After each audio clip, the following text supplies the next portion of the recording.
Hello everyone, स्वागत है आपका आज के एक और नए महत्वपूर्ण वीडियो में। आज के वीडियो में हम देखने वाले हैं एमपीईएसबी के द्वारा हाल ही में आपका जो पैरामेडिकल स्टाफ एवं अन्य विभिन्न प्रकार की पोस्टों के लिए ग्रुप 5 का रिजल्ट आया था। तो आपके अलग अलग डिपार्टमेंट के द्वारा अभ्यर्थियों का जिसका सिलेक्शन हुआ है उनके डॉक्यूमेंट वेरिफिकेशन की प्रक्रिया प्रारंभ है, जिसमें आपका एक और नया विभाग है जिसका नाम है आपका बिरसा मुंडा शासकीय चिकित्सा महाविद्यालय आपका शेड्यूल। इसके द्वारा आपके दस्तावेज सत्यापन की सूचना को जारी कर दिया गया है।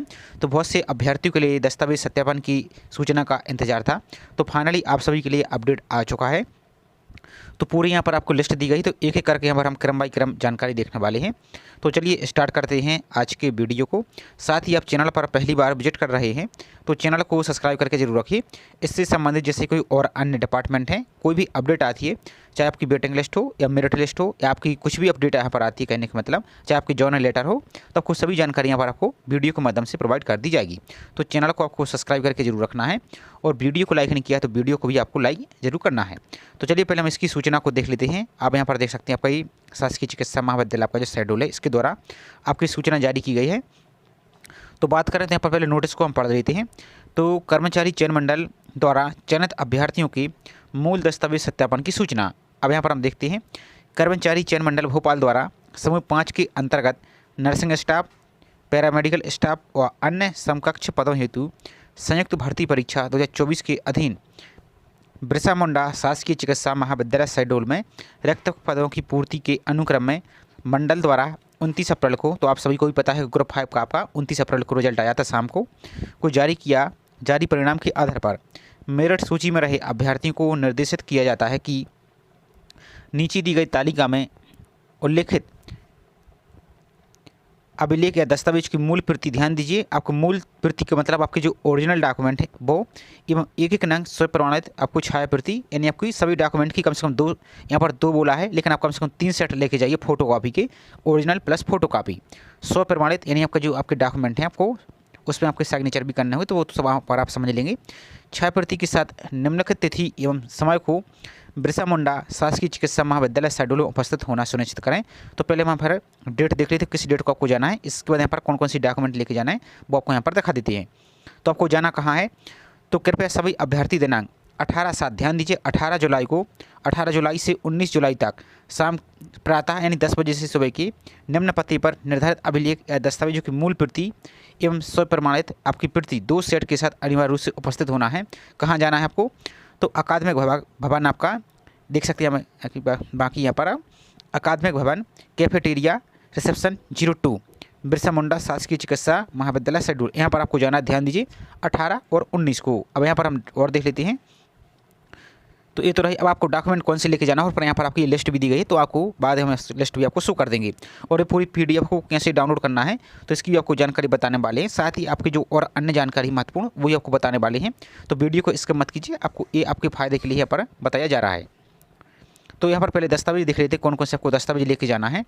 तो सबसे पहले नंबर 1, मध्य प्रदेश कर्मचारी चयन मंडल में भरे गए आवेदन की प्रति, जो अपना ऑनलाइन फॉर्म फिल किया था। अब 2 फोटो कापी आपको लेके जाना है, तो कम से कम 3 से 4 सेट आप निकलवा लीजिए फोटो कापी, क्योंकि आगे आपको यदि आवश्यकता पड़ेगी तो आप उसको रेफरेंस के रूप में रख सकें। तो जो आपने ऑनलाइन फॉर्म फिल किया था वो ऑनलाइन फॉर्म को, यदि आप ऑनलाइन फॉर्म दोबारा से रीप्रिंट करना चाहते हो आगे आप उसकी प्रोसेस बताएंगे। मध्य प्रदेश कर्मचारी चयन मंडल द्वारा जारी प्रवेश पत्र, तो जो आपका एडमिट कार्ड है उस एडमिट कार्ड के कम से कम 2 सेट तो यहाँ पर लेके जाने हैं, और कम से कम 3 से 4 सेट आप निकाल के रख लीजिए। आप किसी भी साइबर कैफ़े पर जाइए तो वहाँ से आप फोटो कॉपी को निकलवा लीजिए। तो एडमिट कार्ड को भी आपको निकालने की प्रोसेस बता देंगे कैसे दोबारा से रिप्रिंट करना है। नेक्स्ट है मध्य प्रदेश कर्मचारी चयन मंडल द्वारा जारी परीक्षा परिणाम की छाया प्रति, तो जो आपका रिजल्ट आया है, रिजल्ट में जो आपका नाम दिख रहा है कि मेरिट आपका इतनी है और आपका इस डिपार्टमेंट में सिलेक्शन हुआ है, तो कहने का मतलब है जो आपका रिजल्ट आया है वो रिजल्ट की आपको छाया प्रति कम से कम 3 से 4 आप इसकी कॉपी निकलवा लीजिए। नेक्स्ट है, तो रिजल्ट को भी आपको आगे बता देंगे कैसे आपको निकालना है।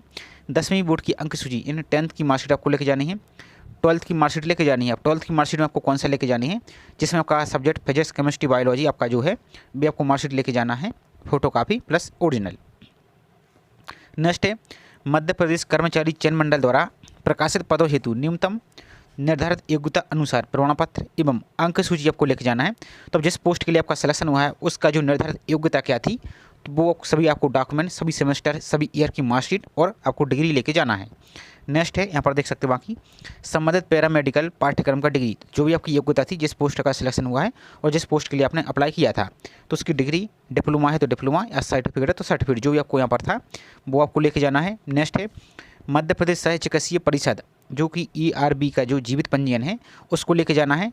तो ये सभी के लिए लेकर नहीं जाना, जैसे आपका जिसका लैब अटेंडेंट में या डिस्क्रिप्शन हॉल अटेंडेंट में सिलेक्शन हुआ है, तो आप सबको भी पता होगा कि इनके लिए सिंपल 12th पास मांगा गया था, वही फिजिक्स केमिस्ट्री बायो में, तो आपको वही लेके जाना है। ये इनके लिए आवश्यक नहीं, बाकी जो अन्य पद हैं जैसे आपके टेक्नीशियन हुआ, ये अन्य उनके लिए आवश्यक रहेगा।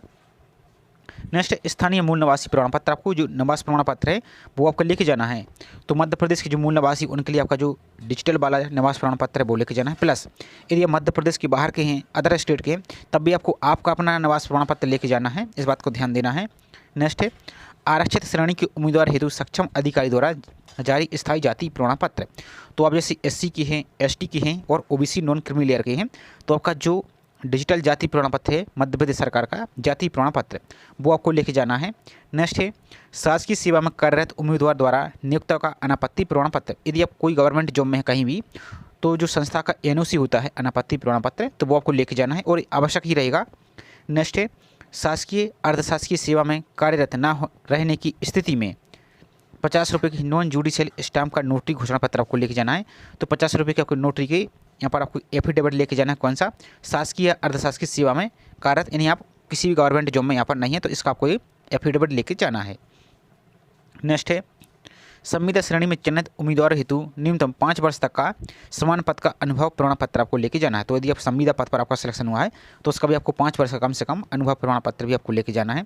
और नेक्स्ट है रोजगार कार्यालय में जीवित पंजीयन, तो जो रोजगार पंजीयन आपने ऑनलाइन फॉर्म में फिल किया था वही पंजीयन उसी नंबर का आपको वो रोजगार पंजीयन लेके जाना है। और मान लीजिए यदि बीच में एक्सपायर हो चुका है तब भी कोई दिक्कत नहीं है, आपने जो रोजगार पंजीयन क्रमांक फिल किया था उसका कार्ड जरूर लेके जाइए, तो आपका काम यहाँ पर हो जाएगा। नेक्स्ट है दिनांक 26/1/2001 के बाद 2 से अधिक संतान ना होने का 100 रुपये की नॉन जुडिशियल स्टाम्प पर आपको नोटराइज्ड घोषणा पत्र, आपको 100 रुपये के 50 रुपये के यहाँ पर देखिए 50 रुपये के स्टाम्प पर आपको एफिडेविट बनवा के लिए भी जाना है, कैसा, आपके यहाँ पर 2 से अधिक संतान नहीं है, तो ये आपको लेके जाना है। नेक्स्ट है विधवा या परित्यक्तता या तलाकशुदा की स्थिति में आपको 50 रुपये के जो आपका स्टाम्प पेपर है उस पर आपको ये इसका भी आपको नोटरी यानी घोषणा पत्र आपको लेके जाना है। और नेक्स्ट है अनुभव प्रमाण पत्र, यदि आपका यहाँ पर जिस पोस्ट के लिए आवश्यक था और आपका उसके लिए सिलेक्शन हुआ है तो आपको लेके जाना है, यदि लागू है तो, यदि नहीं मांगा गया है तो आपको कोई दिक्कत यहाँ पर नहीं है। नेक्स्ट है परिचय पत्र, जैसे आपका आधार कार्ड हुआ, वोटर ID कार्ड हुआ, पैन कार्ड हुआ, इनमें से आप लेके जाइए। और एक बात और ध्यान दीजिए, आपकी डेट ऑफ बर्थ, नाम, स्पेलिंग सब कुछ ऐसा जरूर होना चाहिए जो कि आपकी 10th की मार्कशीट से मैच करता हो, तो इनको आप लेके जा सकते हैं। बाकी नेक्स्ट है पासपोर्ट साइज की फ़ोटोग्राफ 10 एवं एक पोस्ट कार्ड, ध्यान से देखिए, आपको पासपोर्ट साइज की फोटोग्राफ 10 यहाँ पर इन्होंने बोल दिया है, तो आपको कौन सी लेके जाना था, जो आपने फॉर्म में फिल की थी वो वाली फ़ोटो आप लेके जाइए। और एक पोस्ट कार्ड साइज का फोटोग्राफ जैसा कि प्रवेश पत्र में लगाया गया है, तो यहाँ पर आप ऐसा कर सकते हैं, जो आपकी एडमिट कार्ड में फ़ोटो लगी है पोस्ट कार्ड साइज का, आप वहाँ पर किसी भी फ़ोटो शॉप की यहाँ पर आप जाएंगे जहाँ पर फ़ोटो बनती हैं स्टूडियो में, तो वहाँ उनसे आप बोलेंगे एक पोस्ट कार्ड साइज की आपको फ़ोटो चाहिए, बाकी आपको ये फोटोग्राफ पासपोर्ट साइज की चाहिए, तो ये आप बनवा के ले जा सकते हैं। और अन्य समस्त दस्तावेज जो कि आपकी दावेदारी के लिए अनिवार्य हों, तो अन्य जो भी डॉक्यूमेंट आपकी पोस्ट से संबंधित, क्वालिफिकेशन संबंधित, सभी आपको लेके जाना है। तो इस तरह 20 पॉइंट यहाँ पर टोटल इन्होंने बता दिया है। आपने ये जगह तो देख ली है, अब आपको हम दिखा देते हैं। अब यहाँ पर देखिए एक एक करके यहाँ पर अभ्यर्थी के नाम दिए गए हैं जिस पोस्ट के लिए आपका सिलेक्शन हुआ है। तो यहाँ पर देख सकते हैं पोस्ट का नाम टेक्नीशियन असिस्टेंट जैसे डेट इनकी आपको ये दी गई है, बाकी तो ये सब ठीक है आपका। तो इनका यहाँ पर मेरिट देख सकते हैं, बाकी इनकी जानकारी देख सकते हैं, डेट ऑफ बर्थ और इनके परसेंटाइल। इसी तरह से आपको एक एक करके अपनी पोस्ट वाइज यहाँ पर आपको जानकारी देख लेना है। तो ये हम आपको नहीं बता रहे हैं, आपको डाउनलोड करने की प्रोसेस दिखा देती है। तो ये सभी आप इसको डाउनलोड करके चेक कर लीजिए, आपका अपना यहाँ पर नाम देख लीजिए, और जो आपको यहाँ पर इन्होंने निर्धारित डेट दी है उस डेट को आपको जरूर जाना है। आप यदि उस डेट को नहीं जाते हैं तब आपको फिर दोबारा से मौका नहीं मिलेगा, इसलिए आपको रिस्क यहाँ पर नहीं लेना। तो ये तो रही जानकारी, इस पूरी PDF को यहाँ पर देख सकते हैं, यहाँ पर पूरी लिस्ट आपको दी गई है, यहाँ पर देख लीजिए, इस तरह से पूरी लिस्ट यहाँ पर दे दी गई है। तो पूरी लिस्ट आपको इसको डाउनलोड करके पूरे सिस्टम आपको दिखा देते हैं। उसके बाद आपके ऑनलाइन फॉर्म को रिप्रिंट कैसे करना है, एडमिट कार्ड कैसे निकालना है और आपको स्कोर कार्ड कैसे निकालना है। तो आपको ये PDF डाउनलोड करने के लिए सिंपल आपको अपने मोबाइल के ब्राउजर में टाइप करना है GMC शेड्यूल और सिंपल सर्च पर आपको क्लिक कर देना है। इसके बाद आपको जो पहली लिंक दिख रही है GMC शेड्यूल, इस पर आपको क्लिक करना है। जैसे इस पर आप क्लिक करते हैं तो सिंपल नीचे की ओर चले आइए, आपको वहाँ पर ऊपर की ओर ही आपको दिख रहा है ग्रुप 5 परीक्षा परिणाम 2024 की। तो इसी वाली लिंक पर आपको क्लिक करना, तो आपकी PDF डाउनलोड हो जाएगी। इसमें आप अपना नाम देख लीजिए और सभी डॉक्यूमेंट आप अपने रेडी करके रखिए। अब चलिए आपको दोबारा अब आपको जो आपका एडमिट कार्ड है, रिजल्ट है और फॉर्म, इसको रिप्रिंट कैसे करना है। बाई चांस आपका यहाँ पर गुम गया है कहीं भी, तो इसको कैसे निकालेंगे आप। तो सिंपल आपको MPESB की वेबसाइट पर चलना है। इस टाइप से जो पहली लिंक दिख रही है इस पर आपको क्लिक करना है, इंग्लिश पर क्लिक करना है। अब यहाँ पर ध्यान से देखिए, सबसे पहले आपको हम ऑनलाइन फॉर्म का रिप्रिंट करने की प्रोसेस दिखा देती हैं। तो जो ऑनलाइन फॉर्म का ऑप्शन दिख रहा है इस पर आपको क्लिक कर देना है। तो इस प्रकार से पेज दिखेगा। सिंपल आपको अपना एप्लीकेशन नंबर फिल कर देना है। एप्लीकेशन नंबर आपका रिजल्ट में भी दिया है, उसमें भी देख सकते हैं, और आपने जो पहले फॉर्म फिल किया था तो उसमें भी देख सकते हैं। इसके बाद अपनी डेट ऑफ बर्थ और यहाँ पर प्रोफाइल पासवर्ड। इसके बाद यहाँ पर आपको कैप्चा फिल करके आगे बढ़ाए पर क्लिक करना है। अब यदि आप अपना प्रोफाइल पासवर्ड भूल चुके हैं, आपको प्रोफाइल पासवर्ड पता नहीं है, तो नीचे को और स्क्रॉल करते चले आइए। यहाँ पर आपको एक ऑप्शन और दिखेगा, यहाँ पर देखिए फॉरगेट प्रोफाइल पासवर्ड, इस पर आपको क्लिक करना है।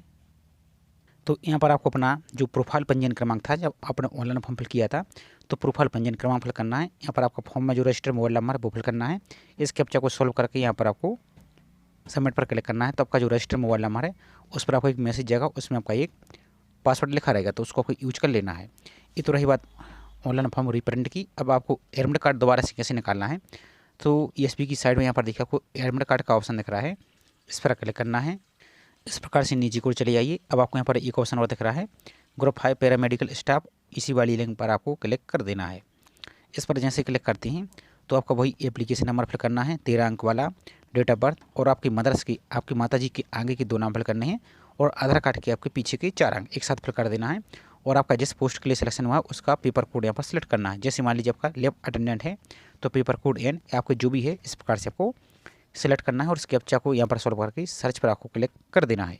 तो यहाँ से पूरा आपका एडमिट कार्ड ओपन हो जाएगा। इसका पहले तो आप अपने मोबाइल से निकाल रहे हैं तो उसकी PDF सेव करके रख लीजिए, और कम से कम 5 से 6 आप एडमिट कार्ड का रिप्रिंट निकाल के आपको हार्ड कॉपी में रख लीजिए। कभी आपको आवश्यकता पड़ी तो बाद में आप यहाँ पर परेशान नहीं होंगे। अब चलिए रिजल्ट दिखा देते हैं। रिजल्ट का स्कोर कार्ड कैसे निकालना है, तो एक और आपको ऑप्शन दिख रहा है रिजल्ट का, इस पर आपको क्लिक करना है। इस प्रकार से नीचे को चले आइए। आपको एक ऑप्शन यहाँ पर दिख रहा है, थोड़ा सा यहाँ पर दिखा देते हैं हम। यहाँ पर देखिए ग्रुप 5, इस पर आपको क्लिक करना है। अब जैसे इस पर क्लिक करते हैं तो आपका वही application number, date of birth, आपके आधार कार्ड और माताजी के आगे के नाम यानी मदर्स के नाम आगे के 2 लेटर, और आधार कार्ड आपके 4 अंक एक साथ कैप्चा को सॉल्व करके यहाँ पर फिल करना है, और सर्च पर आपको क्लिक करना है। तो यहाँ से आपका पूरा रिजल्ट ओपन हो जाएगा। आपका वेट एंड मेरिट जो भी लिखा है उसको आप यहाँ पर चेक कर सकते हैं, बाकी इसका आप यहाँ पर उपयोग कर सकते हैं। तो ये पूरी प्रोसेस थी। आई होप जानकारी आपको पसंद आई होगी। जानकारी पसंद आई हो तो वीडियो को लाइक जरूर कीजिए। साथ ही आप चैनल पर पहली बार विजिट कर रहे हैं तो चैनल को सब्सक्राइब करके बेल आइकन पर प्रेस करके जरूर रखिए। इससे संबंधित जैसे कि और भी अपडेट आएगा तो इसी तरह से आपको वीडियो के माध्यम से जानकारी प्रोवाइड कर दी जाएगी। तो चलिए मिलते हैं इसी तरह से एक और नई जानकारी के साथ। जय हिंद।